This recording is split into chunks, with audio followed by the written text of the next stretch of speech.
ఇప్పుడు విషయం గురించి మాట్లాడాలనుకుంటున్నాను. నా కొడుకుని దేవుడికి కానుకిచ్చాడు. వీళ్ళ నాన్నకి ఒక్కడే కొడుకు, ఒక్కడే సేవకి ఇచ్చేసాడు. ఒక 3 విషయాలు అడ్రస్ చేయాలండి. సేవకు సమర్పించుకోవడం అంటే ఏంటి? వివాహం సేవకు అడ్డుగా ఉంటుందా? అదేవిధంగా చాలామంది పెంతుకోస్తు సహోదరులు మేము వివాహం చేసుకోకుండా పౌలు లాంటి పరిచయం చేస్తామని చెప్తుంటారు. ఒకసారి పౌలు గారి పరిచయం కూడా మనం పోల్చుదాము. సేవకు సమర్పించుకోవడం అనేది చాలామంది తప్పుగా చేసుకున్నారండి. ఇక్కడ మాథ్యూస్ గారు వారి యొక్క తల్లిదండ్రులు ఆ పిల్లల్ని సేవకు సమర్పించారని చెప్తున్నాడు. మొట్టమొదట ఆ విధంగా సమర్పించమనేది వాక్య విరుద్ధం. ఆ వ్యక్తి యొక్క వ్యక్తిగత రిలేషన్ బట్టి, దేవునితో అతని కూడా సంబంధాన్ని బట్టి అది తన సొంతంగా తీసుకోవాల్సిన నిర్ణయం. ఒక సేవకుడు ఈ విధంగానే తల్లిదండ్రులు మేము ఒప్పుకున్నాం దేవునికి సేవకిద్దామని అనేసి, అతనికి కొంచెం దేవుని భయం ఉంది. అతన్ని ఇలా వివాహం చేసుకోకుండా ఇలా సేవకి సమర్పించాడు. అతను చాలా కాలం తర్వాత అతను బయటకు వచ్చి వివాహం చేసుకొని వాక్యాన్ని సరిగా అర్థం చేసుకొని, మా తల్లిదండ్రులు వాక్యాన్ని చాలా తప్పు అర్థం చేసుకున్నారు, ఈ విధంగా నాకు వివాహం చేసుకోవాలని ఉంది కానీ అప్పుడు నాకు సరైన అవగాహన లేకపోవడం ద్వారా వీళ్ళు నాకు దేవుని గురించి మేము దేవుని ఒప్పుకున్నాము, లేకపోతే సేవకి వెళ్ళిపోతే దేవుడు ఏమైనా చేస్తుంటే ఒక భయం పెట్టడం వల్ల ఆ భయంతో వచ్చాను. కానీ కొత్త నిబంధన ప్రకారము సమర్పించుకుంటే రక్షింపబడిన ప్రతి విశ్వాసి ఒక విధంగా దేవుని సేవకు సమర్పించుకునేవాడు. ఒక విశ్వాసిగా నీతిగా నిజాయితీగా పరిశుద్ధంగా బతకడం అనేది దేవుడు కోరుతున్నాడు. సేవకుడు అదేవిధంగా వాక్యాన్ని సరిగా బోధించము. సేవకుడు కూడా అదేవిధంగా పరిశుద్ధంలో ఎదగాలని దేవుడు కోరుతున్నాడు. అంతేకాకుండా రక్షింపబడిన ప్రతి విశ్వాసి అభిషేకించబడిన వాడే. రక్షింపబడిన ప్రతి విశ్వాసి దేవుని సొత్తైన ప్రజలు, రాజులు, యాజకులు వాక్యం బోధిస్తుంది. నేను వాక్యాన్ని తప్పుగా అర్థం చేసుకోవడం వల్ల వాక్యం సరిగా నాకు సరైన అవగాహన కలిగి ఉంటే మా పేరెంట్స్కి అప్పుడే నేను ఒప్పించేసి వివాహం చేసుకునేవాడిని. నాకు అప్పుడు సరైన అవగాహన లేకపోవడం వల్ల నేను లేట్ వయసులో బయటకు వచ్చి వివాహం చేసుకొని సేవ చేయాల్సి వస్తుంది అనేసి చెప్పడం జరిగింది. ఇక్కడ సేవకు సమర్పించారు అనేది ఇక్కడ మాథ్యూస్ గారు అంటున్నారు కదండి. 2 రకాలు ఉన్నాయి. పెంతెకోస్తులో వివాహం చేసుకొని సేవ చేసే ఉన్నారు, వివాహం చేసుకోకుండా సేవ చేసే ఉన్నారు. సాధారణంగా సేవకు సమర్పించుకున్నప్పుడు ఇలా తెల్ల బట్టలు వేసుకొని చాలా తప్పుడు అండర్స్టాండింగ్ ఉంది దేవుని గురించి. అక్కడ ప్రధాన సమస్య ఇదేనండి.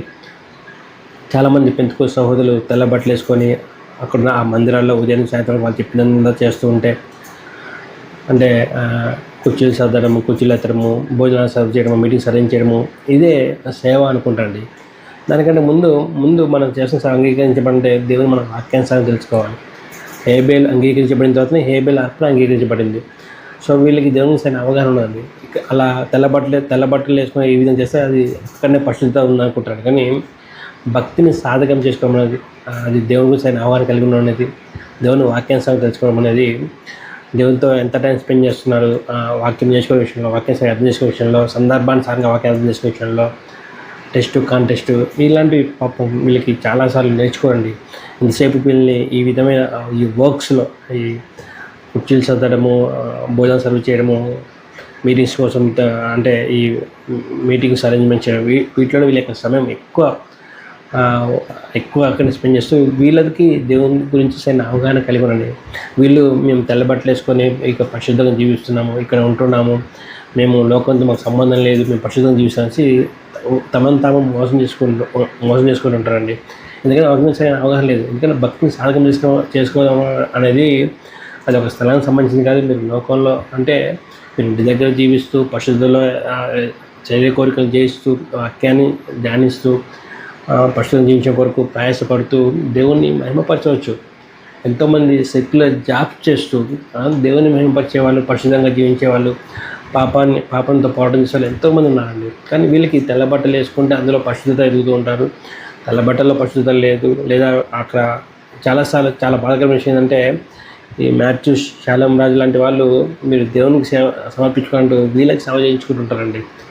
వాళ్ళు కూడా వాక్యం గురించి అవగాహన లేకపోవడం వల్ల అదే సేవ అనుకుంటూ, ఇదే దేవుని మెప్పించడం ఇదే దేవుని మహిమపరచడం అనుకుంటూ, దేవునితో వీరికి వ్యక్తిగతమైన సంబంధం లేకపోవడం వల్ల, దేవునికి సరైన అవగాహన లేకపోవడం వల్ల, కాంటెస్ట్ సరిగా దేవుని గురించి దేవుని వాక్యం సరిగ్గా అర్థం చేసుకునే కానీ వాళ్ళు దేవుళ్ళు ఎదిగేది కాంటెస్ట్లో సరిగా వాక్యాన్ని చదవకపోవడం వల్ల చాలామంది అంటే చెప్పాలంటే it really pains me lot. అది నన్ను చాలా బాధ పెట్టే విషయం అంటే వీళ్ళు వాక్యాన్ని సరిగ్గా నేర్చుకోకుండా ఒక మతపరమైన భక్తులు వచ్చి మేము దేవుని సమర్పించుకున్నాం అని అంటూ ఉంటారండి. భక్తిని సాధకం చేసుకోవడం అసలు కొత్త నిబంధనల ప్రకారము అపోస్తలుడైన పౌలు గారు ఏం చెప్తారండి రోమీయులకు రాసిన పత్రిక 12వ అధ్యాయంలో, కాబట్టి సహోదరులారా పరిశుద్ధమును దేవునికి అనుకూలమైన సజీవ యాగముగా మీ శరీరంలో ఆయనకు సమర్పించుకోండి.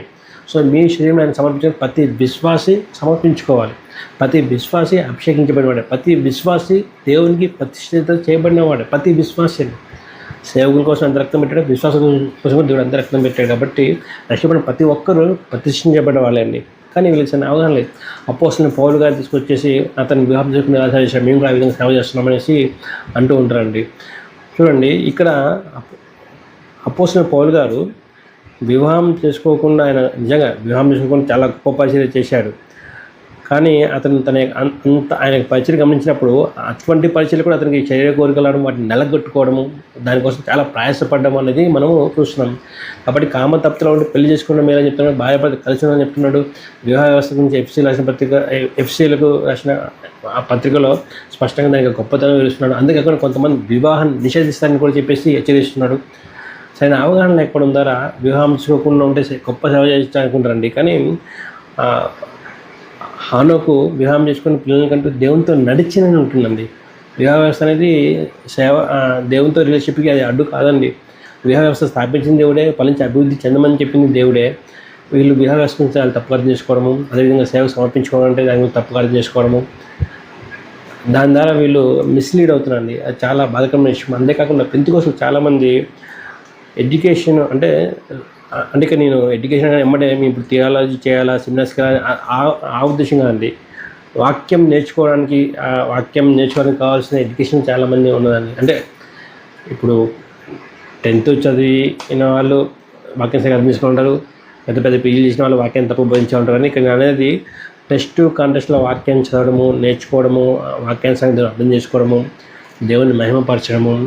అది దేవుని ఎలా మహిమపరుస్తారండి? వాక్యానుసారంగా అతను అర్థం చేసుకున్నప్పుడు, వాక్యానుసారంగా జీవించినప్పుడు, పరిశుద్ధతలో ఎదుగుతున్నప్పుడు, దేవునితో ఉన్న రిలేషన్షిప్ని బట్టి దేవుని మహిమపరుస్తారు. కానీ చాలా సహోదరులు వాటిలో భయంకరంగా ఫెయిల్ అవుతున్నారు. దానివల్ల కారణము ఒక మతపరమైన భక్తి. సో దేవుని సమర్పించుకోవడం అంటే వివాహం చేసుకోకుండా ఇలా అంటే ఇక్కడ ఈ కంటెస్ట్లో ఇతను దేవునికి వీళ్ళు సమర్పించుకున్నప్పుడు చాలామంది వివాహం చేసుకోకుండా కూడా సేవ చేస్తుంటారు. ఇప్పుడు మ్యాథ్యూస్ కూడా వివాహం చేసుకుని ఆయన కొడుకు పెళ్లి కూడా ఘనంగా చేశాడు. ఇక్కడ షాలమ్రాజు కూడా వివాహం చేసుకుంటూ వాళ్ళ పిల్లలు వాళ్ళ సరే ఇప్పుడు ఆ విషయం ముఖ్యంగా మీరు అక్కడ మీరు అక్కడ ఎవరైతే తెల్ల బట్టలు వేసుకున్న తెల్ల బట్టలలో మీరు ఎదుగుతూ వాళ్ళు చెప్పిన పనులు చేస్తూ మీరు పరిశుద్ధులు ఎదుగుతాం అనుకుంటున్నారో మీరు మోసపోతున్నారు. వాళ్ళు మిమ్మల్ని మోసం చేస్తున్నారు. మీరు వాక్యం చదవండి. పరిశుద్ధత అనేది తెల్ల బట్టలు లేదు, లేదా వాళ్ళకి బానిసలు వాళ్ళు చెప్పింది చేసుకుంటూ మేము దేవుని మహిమపరుస్తాం అనుకోవడం లేదు. మీరు వాక్యానుసారంగా దేవుని ఎరగడంలో ఉంటుంది, వాక్యానుసారంగా దేవుని ఆరాధించడం ఉంటుంది. పరిశుద్ధత అనేది ఒక స్థలంలో ఉండి అక్కడ మందిరంలో ఉన్నాము, ఇక్కడ పరిశుద్ధత ఉంది అనేసి తెల్లబట్టలు ఉంటూ ఒక మతపరమైన భక్తులు వెళ్తూ మిమ్మల్ని మీరు మోసం చేసుకోవాలి. లోకంలో కూడా సెక్యులర్ జాబ్ చేసుకుంటూ అనేక పనులు చేస్తారు. అదేవిధంగా లోకంలో ఇప్పుడు దృష్టిలో వివాహం చేసుకుని కూడా సేవ చేసే వాళ్ళు ఉన్నారు. సో అలా వివాహం చేసుకున్న వాళ్ళు సేవ చేసే వాళ్ళు ఉన్నారు. అన్నిటికీ ముఖ్యంగా దేవుని సేవ అవగాహన. ఎందుకు సంఘంలో ముఖ్యంగా దేవుని సేవ అవగాహన లేదండి. అదొక ఎంతసేపు ఈ దర్శనాలు, కళలు, విజన్స్ చూస్తుంటే ఇట్లా తప్ప దేవుని గురించి, దేవునితో సంబంధం గురించి, ఆయనతో రిలేషన్షిప్ గురించి, వాక్యానికి అర్థం గురించి సరైన అవగాహన ఉంది. కాబట్టి ముఖ్యంగా మరలా చెప్తాను, మీ యొక్క సేవ అంగీకరించబడే ముందు మీరు అంగీకరించబడాలి. మన సేవ అంగీకరించబడిన ముందు మనం అంగీకరించబడి మనం దేవుని వాక్యానుసారంగా తెలుసుకుందాం. వాక్యానుసారంగా ఆయన్ని మహిమపరచడం ద్వారా మాత్రమే దేవుడు మనల్ని అంగీకరిస్తారు. కాబట్టి దయచేసి మోసపోకండి. వాక్యానుసారంగా ప్రతిదీ పరిశీలించండి. ప్రభు కుటుంబంతో ఫేస్ చేయాల్సి వస్తుందండి.